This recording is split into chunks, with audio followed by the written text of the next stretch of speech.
There is a moment in every relationship where a single question rises inside you like a quiet alarm, a question you don't want to face because you already suspect the answer might shake everything you've built.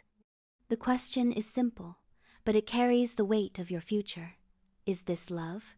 Or is this just my unmet needs pretending to be love? Most people try to ignore that question. They drown it out with affection, distractions, routines, or fantasies. But the question always returns. It waits for a moment of silence. It waits until your guard drops, and then it whispers again. To understand the difference between love and need, you have to understand your own mind at a deeper level than you've ever gone before. Because your brain doesn't care about romance. Your brain cares about regulation. It cares about stability. It cares about survival. And when someone becomes the source of your comfort, your calmness, your confidence, or your identity, your brain automatically labels them as important, sometimes too important. That's where the confusion begins. When someone regulates you emotionally, the sensation is powerful. It feels warm. It feels soothing. It feels necessary. But necessary and loving are not the same. Emotional relief can feel like love even when it isn't. This is the trap almost every human falls into. Your nervous system reacts, your insecurities quiet down, your loneliness fades into the background. Your fear of being unseen disappears for a moment, and your mind concludes, this must be love. But the truth is, love is not the feeling that shows up when you're emotionally starving. Love is the feeling that remains when you're emotionally full. The human mind has two systems in relationships: the system that seeks connection and the system that seeks protection. When the protection system is active, when you are lonely, insecure, anxious, or afraid, your mind clings to the first person who brings you relief. That relief feels like connection, but it's not. It's self-defense. It's your emotional survival instinct reacting. Love does not begin as a survival instinct. Need does. And if you don't understand that difference, you will spend your life choosing based on panic instead of clarity, impulse instead of intention, fear instead of reality. Think about this. Everything you've ever felt for someone has been filtered through your psychology, through your attachment style, through your wounds, through your history, through your unmet needs, through your beliefs about what love should feel like. You don't fall in love with people randomly. You fall into emotional patterns you never questioned, and patterns can be comforting even when they are wrong. The brain loves familiarity, not health, not maturity, not compatibility, familiarity. If chaos was familiar, chaos feels like chemistry. If unpredictability was familiar, unpredictability feels magnetic. If inconsistency was familiar, inconsistency feels exciting. And if emotional starvation was familiar, even the smallest affection hits like a drug. That drug feeling is not love, it's relief. And relief is addictive. You can meet someone whose energy calms you, whose presence stabilizes you, whose attention fills all the empty spaces inside you, and you can become emotionally attached to them without ever truly loving who they are. You love the regulation. You love the feeling. You love the role they play in your emotional ecosystem. This is where the confusion becomes dangerous, because emotional dependence can mimic every single symptom of love. The longing, the excitement, the comfort, the attachment, the rush, the fear of losing them, the constant thoughts about them, the sense of meaning, the sense of home. But none of these are exclusive to love. They also show up in dependency.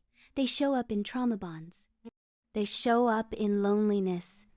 They show up when you're trying to find yourself through someone else because you don't fully know who you are.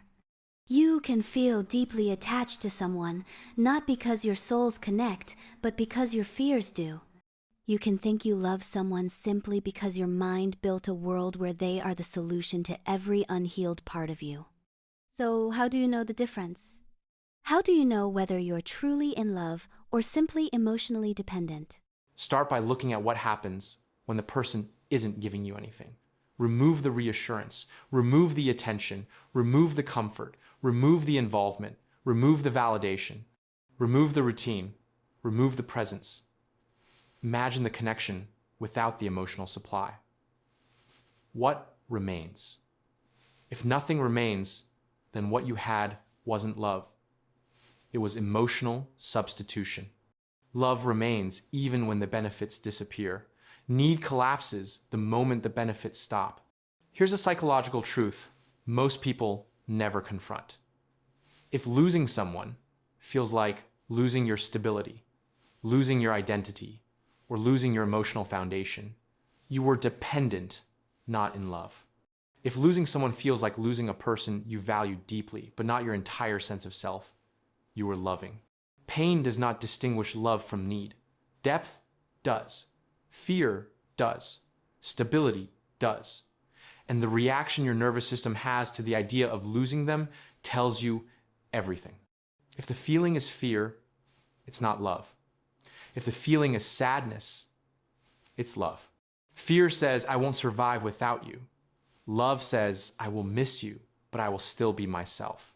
Fear says, you complete me. Love says, you enrich me. Fear says, don't leave me. Love says, I hope you choose to stay. Fear clings. Love chooses. Now, let's dig into something crucial: your attachment system. Your attachment style shapes everything you feel in relationships. If you are anxious, you chase. If you are avoidant, you fear closeness. If you are disorganized, you confuse love with chaos. Your body reacts before your mind even understands why. And unless you consciously learn your patterns, your relationships will be controlled by invisible forces you don't even see. Anxious attachment makes you mistake intensity for love. Avoidant attachment makes you mistake distance for safety. Disorganized attachment makes you mistake unpredictability for passion. Most people aren't falling in love, they're falling into their attachment wounds. And that's why real love feels unfamiliar to people who've only known emotional survival. Real love feels calm. Real love feels steady. Real love feels peaceful. And to someone raised on emotional turbulence, peace feels boring. Stability feels flat. Predictability feels empty. They don't realize their brain learned to associate love with adrenaline. So when someone offers them calmness, it registers as lack of chemistry. But chemistry built on anxiety isn't chemistry, it's conditioning. To know if it's love or need, look at how your mind reacts to comfort. If comfort makes you suspicious, it's not love, it's your trauma rejecting safety. Another way to know the difference is this: love grows with space. Need dies without constant reassurance. If your feelings disappear the moment they stop texting, stop calling, or create distance, what you felt wasn't love, it was proximity-based attachment. Your emotions weren't connected to the person. They were connected to the access. Love is connected to the person's essence. Need is connected to the person's presence. If you need someone to act a certain way for your feelings to stay alive, then your feelings depend on behavior, not connection. Watch how your emotions respond to silence. Love remains steady. Need demands noise. And here's something most people avoid admitting. A lot of what feels like love is actually self-projection. You fall in love with fantasies, not realities. You fall in love with what the person awakens in you, not with who they truly are. You fall in love with the version of them that aligns with your desires, not with the version that actually exists. You fall in love with the idea of what the relationship could be, not with what it is. Love sees reality clearly. Need turns reality into imagination. To know if you love someone, ask yourself this: do I love them as they are? Or do I love what I hope they become? If the answer is the future, not the present, then what you feel is attachment to potential, not love. Potential is intoxicating. It's easy to fall for who someone could be because could be is perfect. Could be has no flaws, no limits, no disappointments. But real love happens in the unpolished, unfiltered present. Love is about who the person is today, not who they might be someday. Distance also exposes truth. When someone is away from you physically, emotionally, or mentally, what happens to your sense of self? If you fall apart, it was need. If you miss them deeply but remain whole, it was love. Need consumes your identity. Love respects your individuality.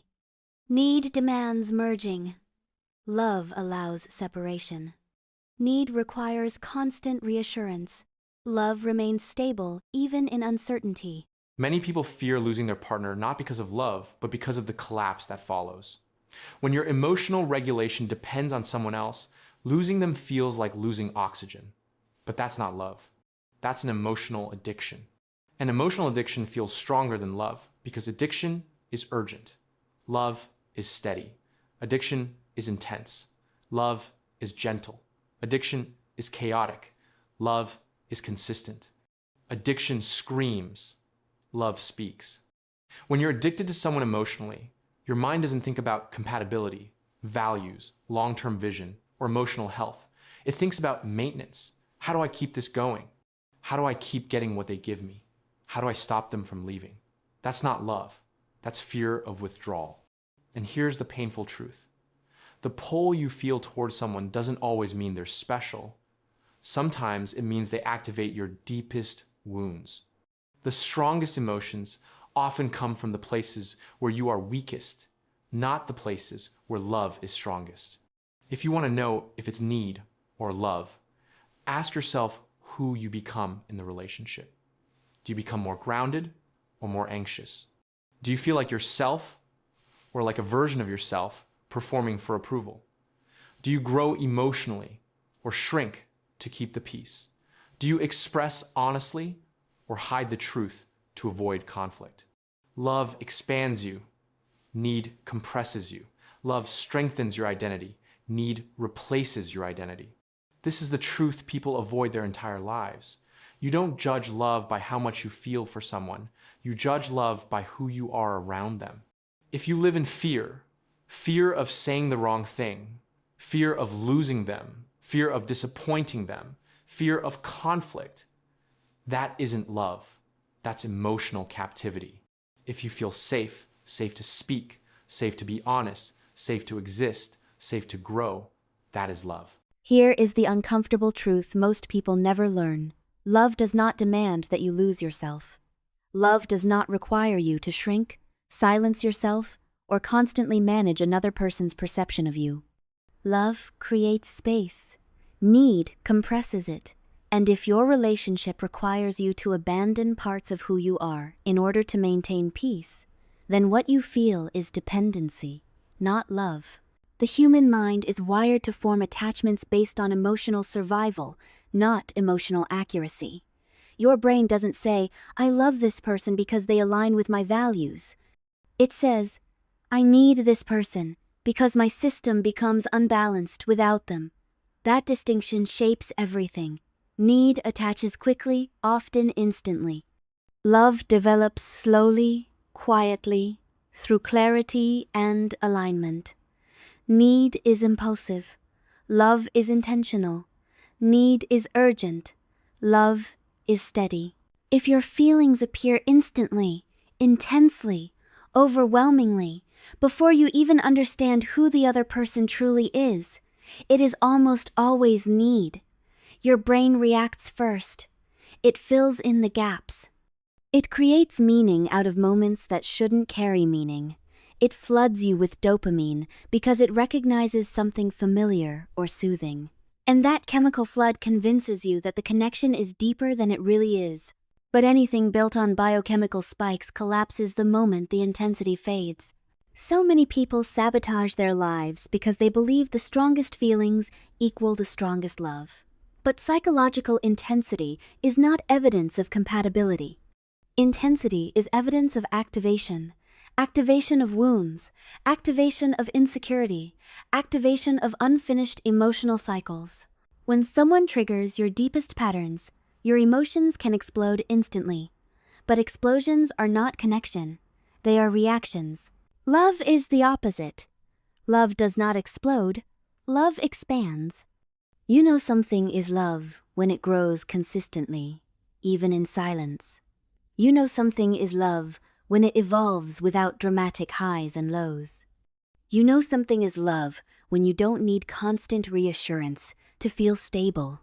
You know something is love when calmness feels natural, not uncomfortable. You know something is love when your nervous system doesn't feel threatened by their presence or their absence. One of the clearest psychological indicators of real love is emotional neutrality. Not emotional numbness, neutrality. A grounded sense of peace that allows you to remain yourself even when the relationship is uncertain. Need makes you reactive. Love makes you responsive. Need makes you panic in uncertainty. Love makes you curious. Need makes you cling. Love makes you communicate. If your first instinct is fear, fear of losing them, fear of disappointing them, fear of distance, fear of silence, then your emotions are being fueled by survival, not love. Ask yourself this: do your feelings remain stable even when the situation doesn't give you what you crave? Because love doesn't disappear when your comfort disappears. Need does. If your emotional state rises and falls based on how much attention you receive, your feelings are tied to regulation, not connection. People confuse dependency with love because both feel intense. But the intensity is where the difference becomes obvious. Dependency feels intense because it comes from emptiness. Love feels intense because it comes from fullness. Dependency feels like craving. Love feels like choosing. Dependency feels like needing someone to quiet your mind. Love feels like wanting someone even when your mind is already quiet. Your emotional responses are the compass. Look at what they do in silence. Look at what they do during conflict. Look at what they do when the other person pulls away. Look at what they do when you don't get reassurance. If your emotions collapse, it's need. If your emotions remain whole, it's love. Nothing reveals the truth like distance. If distance creates fear, it's need. If distance creates longing without panic, it's love. Panic is not love. Anxiety is not love. Obsession is not love. Possession is not love.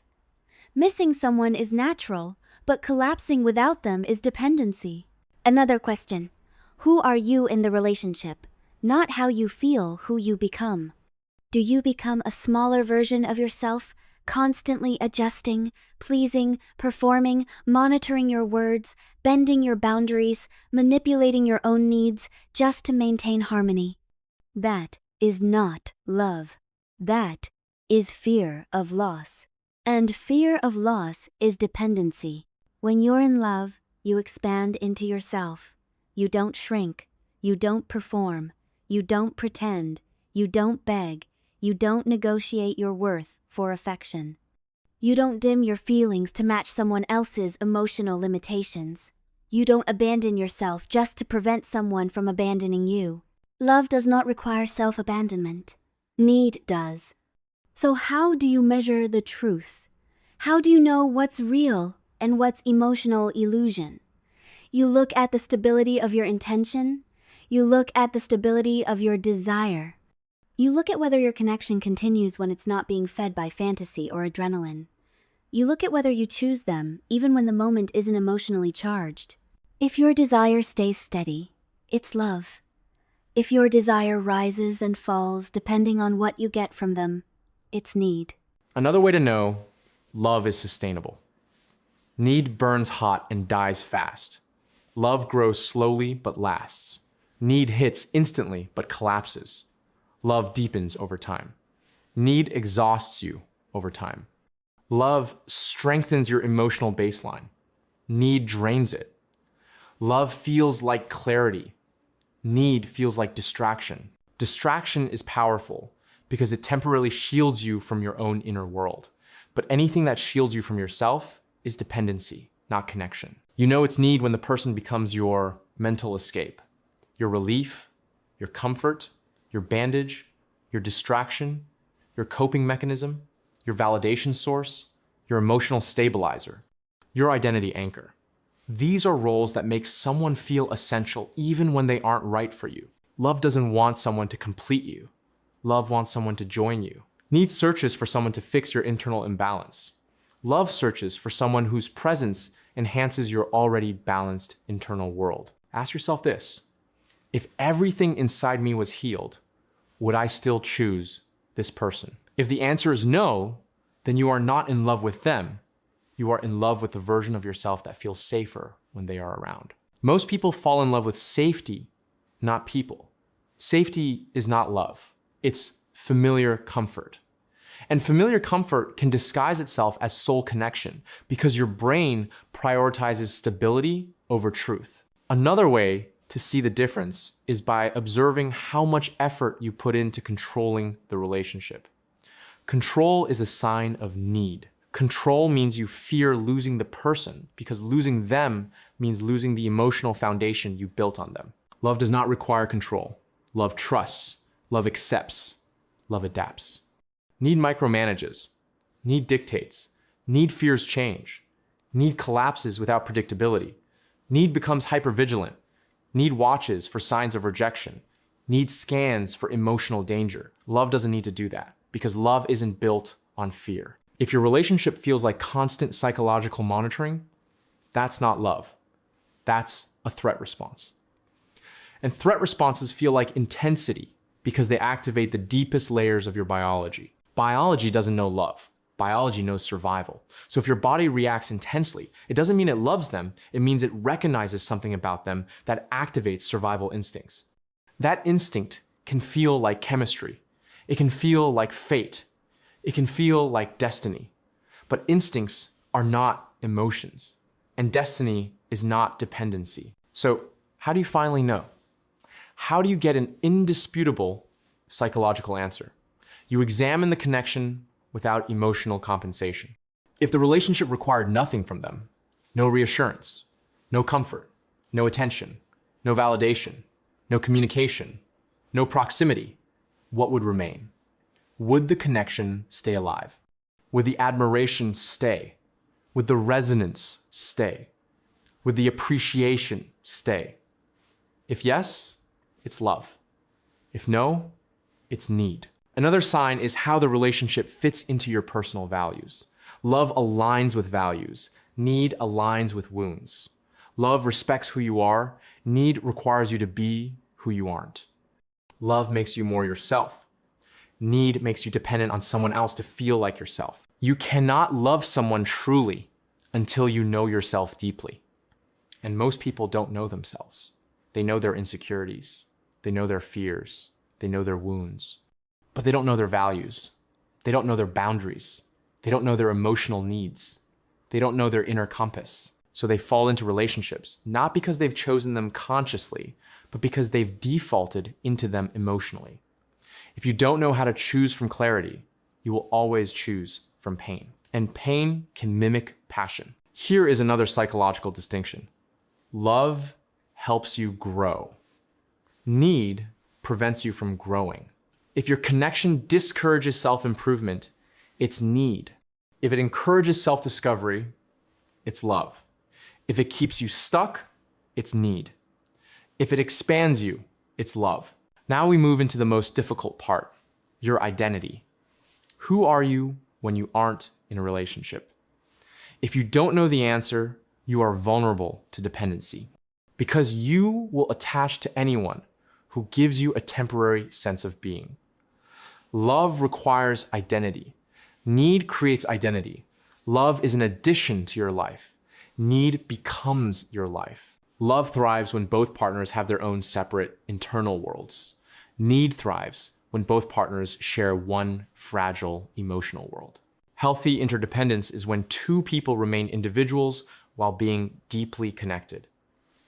Unhealthy dependency is when one person becomes the emotional foundation of the other. If your emotions rise and fall based on someone else's moods, texts, words, or presence, you aren't loving, you're outsourcing. The truth is this: you cannot know real love until you know yourself without needing to be loved. Only then do you choose someone without asking them to complete you. When you finally separate who you are from who you are with, everything becomes clear. The fog lifts, the emotional noise quiets, the false illusions fade. And you begin to understand something most people spend their entire lives blind to. Love does not require someone else's presence to survive inside you. Need does. Love is a connection between two complete people. Need is a connection between two unhealed parts. The reason most people confuse the two is because need feels louder. Need feels urgent. Need feels consuming. Need interrupts your sleep, hijacks your thoughts, accelerates your heartbeat, and forces your mind into obsession. It's chaotic, it's intense, it's explosive. It convinces you that the stronger the feeling, the deeper the love. But that's the trick. The loudest emotions are almost never the truest ones. The loudest emotions come from wounds, not wisdom. If you want to differentiate between love and need, you must learn to interpret your emotional signals correctly. Strong emotion does not equal strong love. Predictable emotion does. Consistent emotion does. Stable emotion does. Love is recognized in the long-term patterns, not in the short-term intensity. Your nervous system reveals the truth before your thoughts do. If someone can destabilize your entire emotional world with one message, one silence, one shift in tone, one change in energy, then what you feel is dependency. Love doesn't destabilize you. It grounds you. Dependency ties your emotional stability to someone else's behavior. Love ties your emotional stability to your own internal strength. If your emotions feel unpredictable, if they rise and fall rapidly, if they swing between hope and fear, if they depend on external reassurance, then what you have is your attachment system reacting, not your heart choosing. True love does not push your nervous system into hypervigilance. True love does not activate threat responses. True love does not leave you guessing, doubting, analyzing, or spinning in mental loops. True love quiets the overthinking, not fuels it. True love brings your system into alignment, not into chaos. The mind has a simple rule. Anything that threatens loss feels more emotionally intense than anything that feels secure. This is why toxic relationships feel addictive. This is why uncertainty feels magnetic. This is why inconsistency feels compelling.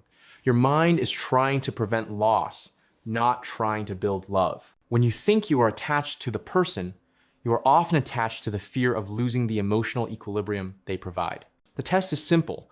If you feel relieved when they come close, but anxious when they pull away, that's dependency. If your nervous system remains calm, whether they are near or far, that's love. Love is not proximity. Love is connection that remains even when space exists. Love is the ability to say, I want you here, but I am still whole without you. Need cannot say that. Need says, I need you here so I don't fall apart. The difference is enormous, and the difference is everything. Another psychological marker is value alignment. Love is built on shared values. Need is built on emotional chemistry. Chemistry can happen instantly with almost anyone, but values take time to discover. Values determine compatibility. Chemistry determines attraction. Values determine longevity. Chemistry determines intensity. If you don't share values, the relationship will eventually break, even if the chemistry is powerful. Because chemistry attracts you to someone. Values allow you to live with them. Need does not care about values. Need cares about comfort. Need cares about emotional relief. Need cares about what the person gives you, not who the person is. So ask yourself, what do I align with in this person? If the only things that come to mind are emotional, how they make you feel, then it's likely need. If the things that come to mind are internal, values, principles, worldview, then it's closer to love. Now let's talk about emotional regulation, because it is one of the biggest psychological traps. When someone calms your anxiety, your brain bonds with them instantly. When someone reassures your insecurities, your brain attaches quickly. When someone validates your worth, your mind clings to them. This bonding is biological. But biology isn't love. Biology is survival. If a person becomes your emotional regulator, your system will feel like it cannot function without them. But that sensation has nothing to do with connection. It has everything to do with neural pathways built around emotional outsourcing. When the relationship becomes the place where you regulate, you begin to fear losing the person because you believe losing them means losing your emotional stability. But good relationships enhance your stability. They do not replace it. Love supports your emotional health. Need becomes your emotional health. Another question to ask is this: am I choosing this relationship? Or am I avoiding my own internal work? Many people remain in relationships to avoid facing themselves. As long as there is someone there to distract them from loneliness, insecurity, emptiness, or lack of direction, they don't have to confront the internal gaps they've been ignoring. Relationships become noise. Noise that keeps the truth quiet. Noise that keeps the self hidden. Noise that prevents growth. Noise that mimics love. If you fear being alone more than you desire the relationship, it's need. If you stay because the relationship aligns with your purpose and values, it's love. Another psychological distinction: love is interdependent. Need is codependent. Interdependence means two people support each other while staying independent. Codependence means two people rely on each other to avoid facing themselves. Interdependence feels like partnership. Codependence feels like captivity dressed up as connection. You can know the difference by examining how you function alone. Do you fall apart without constant contact? Do you panic when the relationship feels uncertain? Do you lose focus when they are distant? Do you lose identity when they are gone? Do you need them to feel like yourself? These are signs of codependency. Love does not require another person for you to feel like yourself. Love enhances who you already are. Need replaces who you are. Another psychological marker: love embraces the truth. Need avoids it. Love sees both strengths and flaws clearly. Need idealizes strengths and ignores flaws. Need creates fantasies. Love accepts reality. If your connection requires delusion, denial, or imagination, it's not love. If your connection becomes clearer the more honest you are, then it's love. Love thrives under truth. Need thrives under illusion. Another test: how do you respond to their boundaries? When you truly love someone, their boundaries increase your respect. When you need someone, their boundaries feel like a threat. Need hates boundaries because boundaries create space, and space feels like loss. Love respects boundaries because love respects autonomy. If you feel unsafe when they exercise independence, then you're dependent, not in love. Another crucial point: love remains stable in conflict. Need collapses. Conflict is the mirror of truth. If conflict threatens the survival of the connection, it's not love. If conflict reveals growth, maturity, and understanding, it's love. Need fears conflict because conflict risks losing the emotional resource. Love handles conflict because love values long-term harmony over short-term comfort. If conflict feels like abandonment, your attachment system, not your heart, is reacting. Another way to test: love adds to your life. Need consumes it. Love enhances your routines. Need becomes your routine. Love makes you more alive. Need drains your energy. Love expands your future. Need limits it. Love fits into your purpose. Need distracts you from it. And finally, the ultimate psychological filter: ask yourself who you would be without the emotional benefits of the relationship. If everything they provide disappeared, would you still admire them, respect them, feel connected to them? If the answer is no, then what you felt was need wearing the costume of love. When all emotional supply is removed, love remains. Need evaporates. There comes a point where you can no longer hide from the truth your mind has been quietly trying to show you, a point where the emotional noise fades and you finally see the relationship for what it is. Not a mystery, but a mirror. And that mirror forces you to ask the question you keep avoiding: is this love, or is this my unmet needs trying to survive? Most people already know the answer.